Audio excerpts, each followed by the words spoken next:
Alright, this is exciting. This is it. This is the entrance. Whoa. Yeah. Hey, are those shields for police? Whoa. This video is going to be unlike anything else we have ever done. Primarily because the Temple Mount is a place under very high political tension, to such a degree that upon entry we had to take a security briefing by a police officer. But also because we're going to show you shocking rare footage of what lies underneath the Temple Mount structures. We actually attempted to come here before, but each time our entry was denied. You see, this place has 12 non-sealed gates, but most of them allow only Muslims to enter. Non-Muslim visitors can only enter through one gate. It is called Bab el-Magharbi, or in English, the Gate of the Moors. And what makes things even more difficult is that we can enter this gate only on certain days, in certain hours, for a very limited time and under very strict rules. But finally, we were able to enter. And even more than that, we were able to get permission to document the experience using our mobile phones. And that is exactly what we're going to do in this video. First time on the Temple Mount. I get goosebumps just thinking about it right now. Using our 4K camera on the iPhones, we will document the ascension on the ramp that leads to the only gate we're allowed to enter, and show you raw footages of what it is like to walk on the Temple Mount. Wow, look at that! I can't believe we're here. We will walk the incredible Mount Moriah, examining the modern and ancient structures, such as the Dome of the Rock, which is believed to have been built on top of the same rock where Abraham was told to sacrifice his son Isaac, and the rock upon which it is believed the Ark of the Covenant once stood as well. We will also walk to the Golden Gate, known as the Eastern Gate, which had been sealed since the medieval times. I thought it was just a gate, but it's bigger. Yeah, it looks like it has like a building inside of it, a room. Whoa. And as a bonus, we will reveal to you something that we found out in our research that completely blew us away. So join us on this extraordinary adventure as we visit the Temple Mount for the very first time in our lives.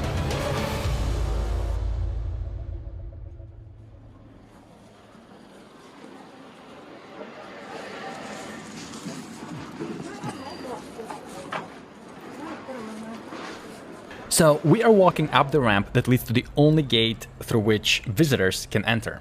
An entrance is allowed for a few hours a day, but if you come after noon like we did, then you only have 1 hour from 1:30 to 2:30 p.m., at least in the summer 2020. And upon entry, there is a checkpoint with metal detectors and a police officer who was really kind and very welcoming towards us. And he gave us a 5-minute briefing in which he explained to us the current high tension that is on Temple Mount. And he told us a few basic things: that we should not hold hands, we should have our shoulders and knees covered at all times. He told us not to go into any buildings, not to touch anything, not to talk to anyone, and not to do any video interviews. However, they did allow us to document the experience on our mobile phones. And that is why this video is going to be very different from anything else we've done. From now on, what you will see is what we saw the entire time from entrance to exit. But since we could not speak much on camera, we'll be doing the explanations in a narrative form. So here we are, excited, walking up the ramp to the Moors Gate for the very first time in our lives. This is the craziest entrance, man. Alright, this is exciting. This is it. This is the entrance. Whoa. Yeah. Hey, are those shields for police? Whoa!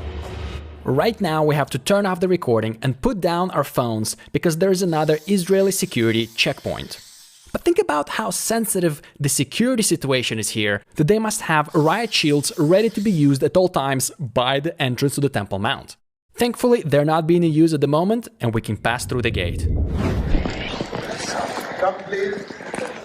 The voice you just heard was uttered by a man from the Jerusalem Islamic Waqf, the trust that controls and manages the Temple Mount.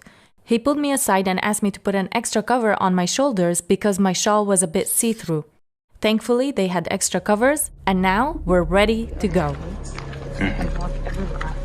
We can walk everywhere, he said, too. We can walk inside, but... If you're wondering who is the authority here, Israel, Jordan, or the Islamic Waqf? Well, at the moment, it is kind of a joint operation. The Temple Mount is policed by the State of Israel. However, the daily administration of things is managed by the Islamic Waqf, which is primarily sponsored by Jordan. So as we're walking the street, we can almost feel this real sense of tension. Hey, look.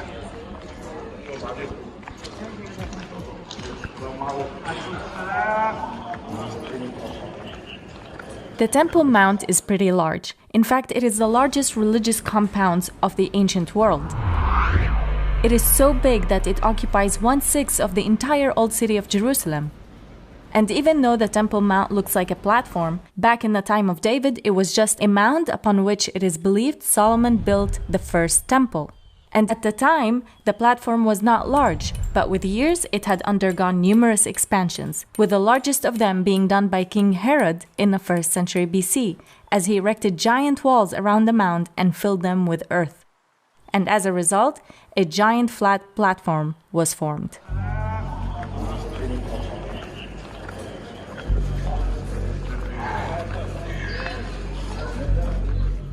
Rhoda and I have entered through the Moor's Gate and then made our way up by the western wall and are en route to the Dome of the Rock. Wow. So cool. So how old is everything here? The dating is actually scattered all over the place, because there had been so many reconstructions done here throughout the ages. For example, the arches that we are walking through are part of the 8 arch structures that surrounded the Dome of the Rock. They were built in the early Islamic period, most of them dating to about the 8th century AD. Wow.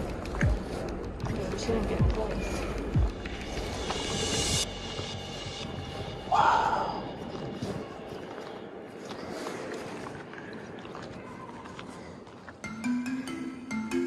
The building in front of us is the Dome of the Rock. This building was built at the end of the 7th century during the early Islamic reign, and it is one of the most recognized buildings in the entire world. But if you pay close attention to its structure, you will notice that it does not look like a mosque. And that is because originally it was not built as a mosque, it was built as a shrine to the foundation stone of the temple. The stone which is located at the center of this building. In fact, even the Supreme Muslim Council, led by the Grand Mufti of Jerusalem, published a guide to the Temple Mount in 1924, in which they write that its identity with the site of Solomon's temple is beyond dispute. And they even continue to say that this is where David built an altar unto the Lord and offered burnt offerings and peace offerings.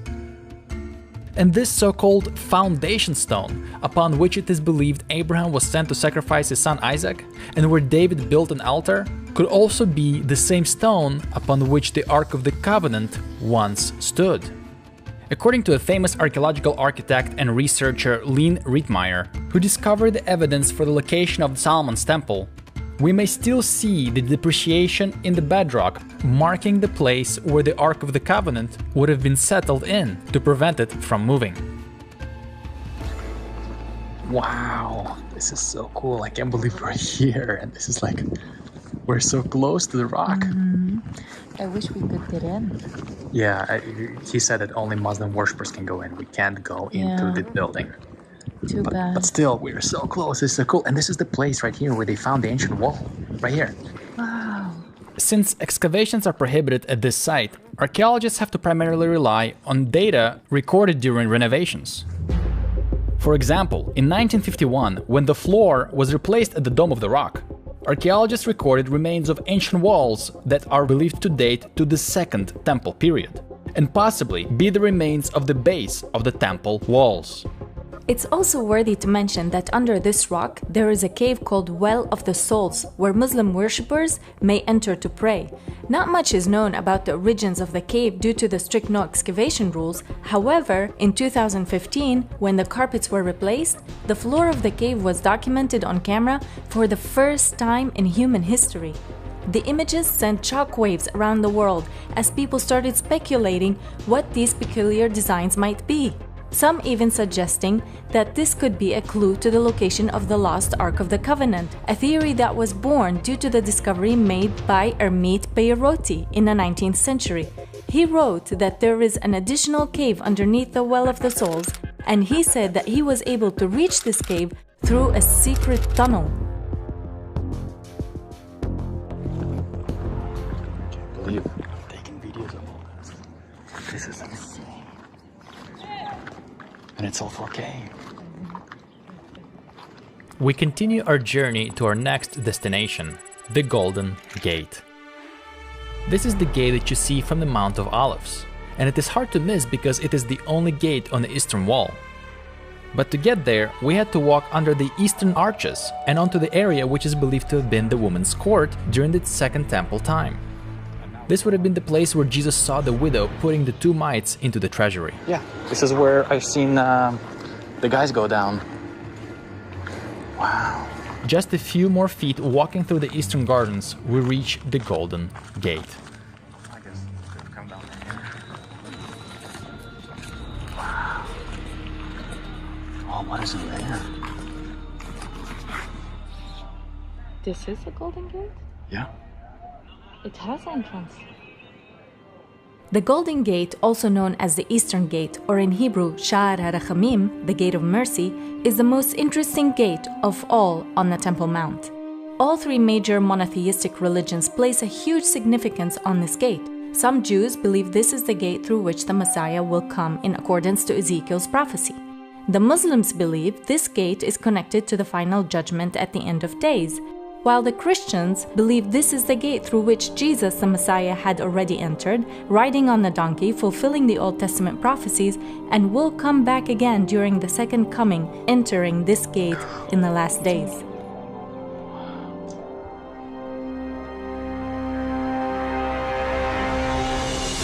So why is this gate sealed? After the gate had been sealed by the Arabs in the 9th century, then opened up by the Crusaders and sealed again by Saladin, it had been shut since the medieval times. And here's the reason why. It is said that the Muslim rulers did not want the Jewish prophecies to come about and a false Messiah to come through the gate. So they not only shut it, but the Ottomans placed a cemetery in front of it, to also prevent Elijah, the forerunner to the Messiah, from coming through the gate because the cemetery would defile him in accordance to the Jewish law. I can't believe we're looking at the Eastern Gate from the inside. This is so cool. Wow. Today, the gate is used for Muslim worshippers, so visitor entry is forbidden. However, from the outside, we can see some incredible traces of history. Even though most of the structure of the gate is believed to date to the Byzantine or early Islamic period, there is something spectacular lying on the ground level. In the 70s, Leon Rietmeyer was given access to spend a whole week inside the gate. During this week, he documented the interior surfaces and was able to see 2 monolithic gate posts that seem to date to the First Temple period. These gate posts lie perfectly in line with the Iron Age masonry of the Eastern Wall. And this First Temple masonry can still be seen from the outside of the walls today for anybody who passes by. If all this indeed checks out, then today's Eastern Gate is built right on top of the original First Temple gate called the Shushan Gate, the same gate that would have been reserved only for the high priest and those who aided him taking out the scapegoat on the Day of Atonement. Babe, it's almost 2:30. We have to hurry. We gotta go. Unfortunately, we only have a few minutes left before the visitation hour comes to an end. But on our way out, we thought to make a stop by the Al-Aqsa Mosque. And that is because this mosque has incredible history hiding right under its floors.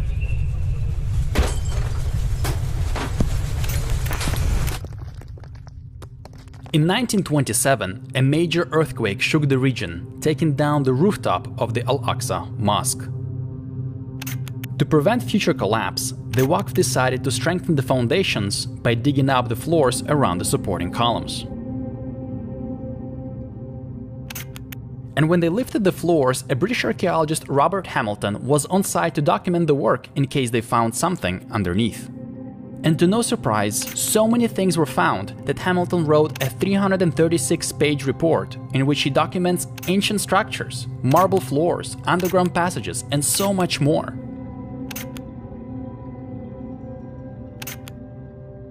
But one of the most incredible findings was a mosaic that lies underneath the Al-Aqsa Mosque floor. This mosaic did not get much attention until a prominent Israeli archaeologist, Tzachi Dvira, noticed it is almost identical in pattern to the mosaic found in the Church of Nativity. And even though some say the early Muslims used to mimic the Byzantine style, this mosaic stretched to the outside of the original mosque. If so, then there was an earlier building under the Al-Aqsa, possibly a Byzantine church. And even more intriguing is that when Dvira was looking through the archives, he noticed that one of the staircases they dug out has a divider.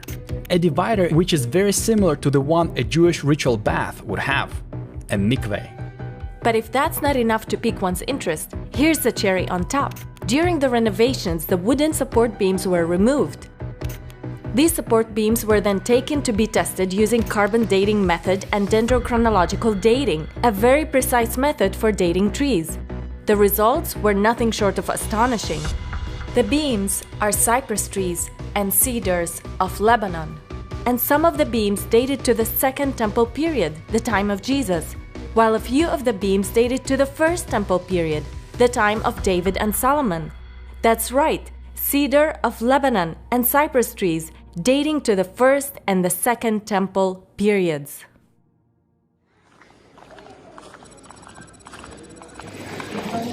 What are your first thoughts right now when I capture what you were thinking, what you were experiencing? Because we couldn't speak there much. Overwhelming. It was overwhelming. It was just incredible feelings and tension, but at the same time, exciting for what's going to happen here and what might be underneath this place. Yes! The archaeological information we shared with you in this video is just a small fraction of the mountains of data that had been collected over the past 100 years.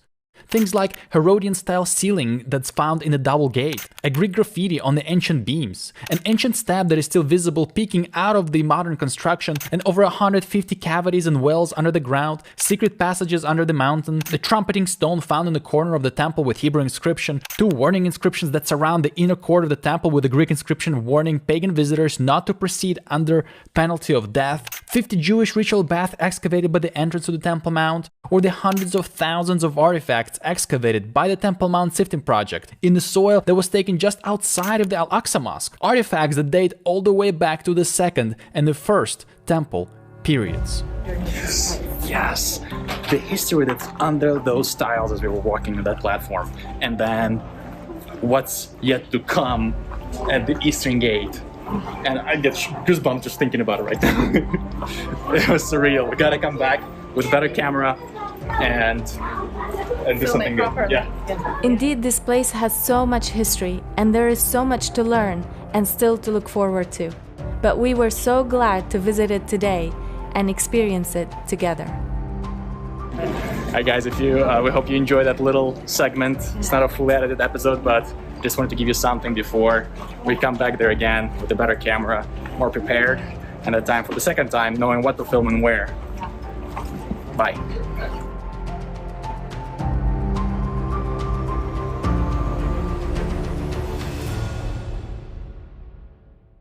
Hi everyone, we really hope that you enjoyed this video. And before we wrap up, we wanted to give you a couple of resources that were absolutely instrumental to the making of this video. The first one is this Carta guidebook. If you want to learn more about the Temple Mount, this is the book to have. It's incredible. And also the Temple Mount Sifting Project. These guys have been sifting the Temple Mount soil for 20 years and they have a lot of incredible information. So make sure to check both links below in the description of this video. So thank you all for watching and God bless you.